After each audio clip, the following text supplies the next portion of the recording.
አሰላሙ አለይኩም ወራህመቱላሂ ወበረካቱሁ። ሰላም ጤና ይስጥልኝ። ውድና የተከበራችሁ የቻናሌ ቤተሰቦች እንደምን አላችሁ? ያለሁ አልሐምዱሊላህ። ለዚህ ቻናል አዲስ የሆናችሁ ሰብስክራይብ እያደረጋችሁ ቤተሰብ ሆኖ እንግዲህ ጠፍቻለሁ። ከመጥፋትም አልፌ እየተረሳሁ ነው መሰል ቤተሰብ እየረሳችሁኝ ነው። አትፈልጉኝ? ኧረ ተው ተው ፈልጉኝ እስኪ።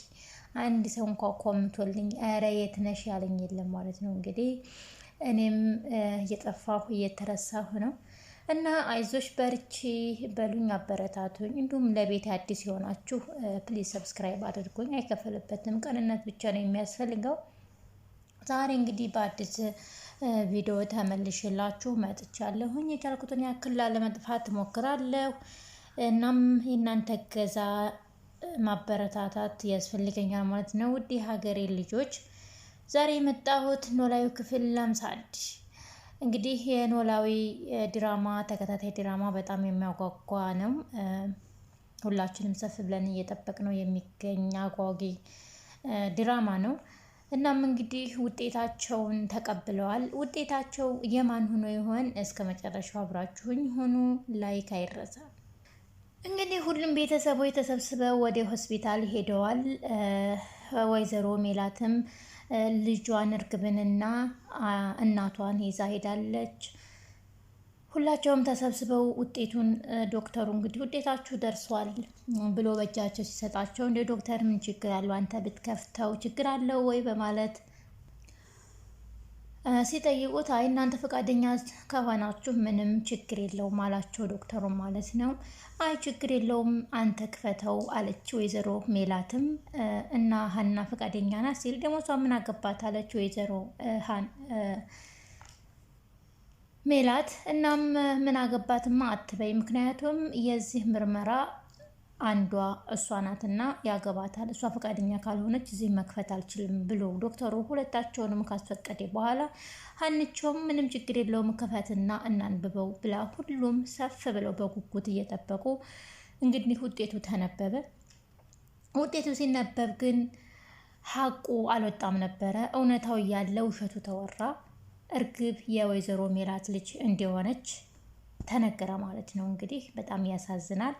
በእርግጥም መጀመሪያ ላይ ስትገባ ጀምራ ያን ያደረገችው መስቀል ሁላችንም አይተናል።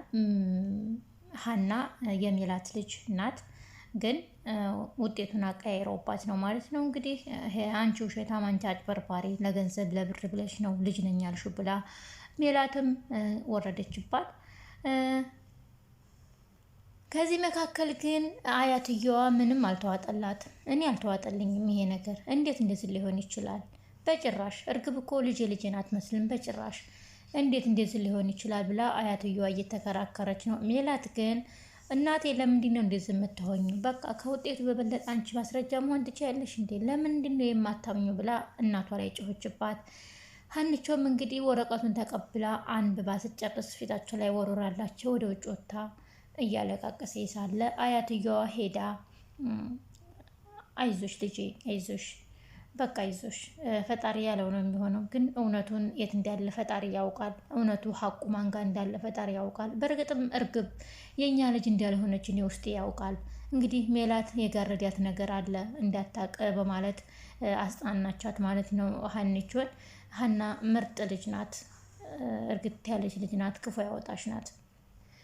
ልክ እነሱ ውጤታቸውን ተረክበው ሰምተው ሲወጡ እናም ለእርግብ ተወካይ ሆኖ እሱ ዶክተሩን ያስፈራራው ሰውዬ መጥቶ እኔ ምልህ እንዴት አደረግ ውጤቱን ሰጣቸው አሳወቃቸው ብሎ አስጨንቆት አስፈራራው። በቃ ምን አይነት ጣጣ ውስጥ ነው የገባሁት ብሎ ዶክተሩን በጣም ተናደደ።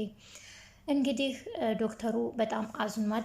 ተገዶ በግዳጅ ወይም ፍቅረኛውን እያስፈራሩበት እንጎዳታለን እንገድላታለን እያሉ እያስፈራሩበት በግዳጅ ይመስለኛል እንግዲህ የቀየሩበት ማለት ነው።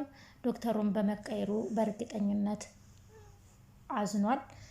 ያኛውም እንግዲህ እስከ መጨረሻው አስወግድሃለሁ ብሎ ዝቶበት ነው የሄደው። ብሎ ሀቁ መውጣቱ አይቀርም። በኩሽና እህትና ወንድም ሰላምና ምላሴ ምሳ እየሰሩ ሳለ እኔ ምልሽ እህቴ፣ እኔ ምልህ ወንድሜ፣ ግን ከርግብና ከሀና ማንኛቸው እህታችን ቢሆኑ ትፈልጋለህ አለችው ሰላም። እሱም እኔ ሁለቱም ማንም ቢሆን ችግር የለብኝም ሰው እስከሆኑ ድረስ፣ ግን ሀንቾ ብትሆን ደስ ይለኛል አለ። እሷም እንዴት አንተ እንደዚህ ልትል ቻልክ? እንዴት ሀናን መረጥካት? ብላ ስትጠይቀው ሀና እኮ በጣም ምርጥ ሰው ናት፣ አስተዋይ ናት፣ እርጋታዋ፣ ስነ ስርዓቷ የምርም ሴት ናት። ያችኛዋ ደግሞ ያንቺን ጸባይ ነው የያዘችው እና ምናልባት እኔ እርግብ ናት የምትመስለኝ የኛ ልጅ እንጂ ያቺ አትመስለኝም፣ ሀና አትመስለኝም አለ። እና እሱ ወጣ ሲል ሰላምን በጣም ተገርማ በጣም አስተውላታል ማለት ነው፣ አንተም አይታታል ማለት ነው ሀና ምን አይነት ልጅ እንደሆነች ብላ ተገረመች። በእርግጥም ሀና በጣም መልካም ልጅ፣ እርግጥ ያለች አስተዋይ ሴት ናት። እናም እንግዲህ ሰላምም ሄዳ ሀንቾ ወዳለችበት ቤት አባትየዋ ወዳረፉበት ቤት ሄዳ ሀና እንታወራት ብላ ነበር። ሰላምዬ መጣሽ እንዴ ብላ ደነገጠች። እንዴት አልመጣም ለምን አልመጣም ብላ ስትጠይቃትም አይ እኔማስ በቃ ከውጤቱ በኋላ ማን ገናኝ መስሎኝ ነበር፣ የምር የተለያየን መስሎኝ ነበር ብላ ሀናም አለቀሰች። እንደዚህማ አትበይ፣ አንቺ እኮ የእውነት መወለድ ቋንቋ ነው፣ በጣም ወድሻለሁኝ፣ በጣም ነው የሚወድ ስትላት ሰላምዬ ግን እኮ ውጤቱ እንዴት እንደሆነ አላውቅም እንጂ እመኝኝ እኔ እህታችሁ ነኝ አለች። ሀናም በጣም የምታሳዝን ልጅ ናት። አባቷ በዚሁ አጋጣሚ ታመው መድኃኒት ተደርጎላቸው አይሰሙም አይለሙም። እናም እንግዲህ የጆሮ ጓደኛ ለአጋጣሚ ቤት ውስጥ መጥቶ ነበርና ስለ ሕክምና ስለ ውጤት ሲያወሩ ሰማ። ስለምን ሕክምናና ውጤት ነው እናንተ ስታወሩ የሰማችሁት ብሎ ጆሮን ወደ ውጭ ሲጠይቀው እኔ የምልህ ሀንቾ እኮ ቤተሰቦቿ ሌላ ናቸው እና ቤተሰቦቿን አግኝታ ነበረ እና ዛሬ ምርመራ ሲደረግላት የምርመራ ውጤቱ የሷ እንዳልሆነ ተነገረ እና በጣም አዘነች ብሎ ሲነግረው ያ ልጁ በጣም አዘነ። ብሎ ለካ ከዛ ቤት የሰረቀው የሷን መስቀልና ፎቶ ነበረ ለእርግብ የሰጣት። ያንን አስታውሶ በጣም ተናደደና ሲፈጥን ከጆሮ ተለይቶ ሩጦ ሄደ። ሲላ የት እየሄድክ ነው ለምን አትናገረም ብሎ ጆሮ ቢጠይቀውም ግን አልነገረውም ነበር። ከዛን ያንን ፎቶና መስቀሉን ለሰጠው ልጅ ደውሎለት እንገናኝ ብሎ አንገቱን ይዘው የት ነው ያደረከው? ለማን ነው የሰጠው? ምንድን ነው ያደረጉት ፎቶውን እያለ አስጨነቀው። ግን ቢያስጨንቀውም ያኛው ልጅ እኔ ምን እንዲያደርጉት አላቅም፣ ለምን እንደሚፈልጉት አላቅም። ለጊዜው ተገበያየን፣ እነሱ ብር ሰጡኝ፣ እኔ ፎቶውን ሰጠኋቸው። ከዛ ወዲህ ግን ምን እንዲያደርጉት ለምን እንዲዋሉት ማቀው ጉዳይ የለኝም ብሎ መልስ ሰጠው። ቢሆንም ግን ያኛው የትም ውረድ፣ ሰማይ ውጣ፣ መሬትም ውረድ፣ ያንን ፎቶ መልሰህ አምጣልኝ ወይም ደግሞ ማስረጃ ትሆነኛለህ። ስለዚህ ልጅቷ ደግሞ የጆሮ ፍቅረኛ ናት፣ አይለቅህም በማለት ዛተበት፣ አስፈራራውም።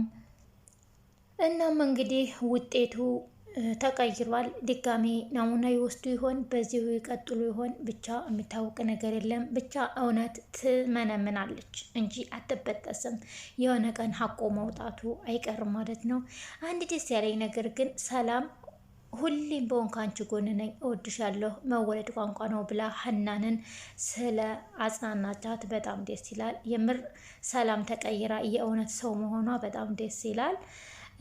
እናም እንግዲህ ውድ የቻናል ቤተሰቦች ተብዙ ቆይታ በኋላ ተንተባተብኩባችሁ፣ በጣም ይቅርታ። ጨርሼ ተመጠፋ አንዳንድ ጊዜ ብቅ ልበል ብዬ ነው። ሼር ላይክ አድርጉልኝ በቅንነት። ለቤት አዲስ የሆናችሁ አትለፉ፣ ሰብስክራይብ አድርጉ። አልጠፋም ኢንሻአላህ የቻልኩትን ያክል እመጣለሁኝ። በያላችሁበት ደህና ሰንብቱ፣ ደህና ሁኑ። መለሳለሁ በሌላ ቪዲዮ። ወዳችኋለሁ፣ አከብራችኋለሁኝ። ባይ ባይ።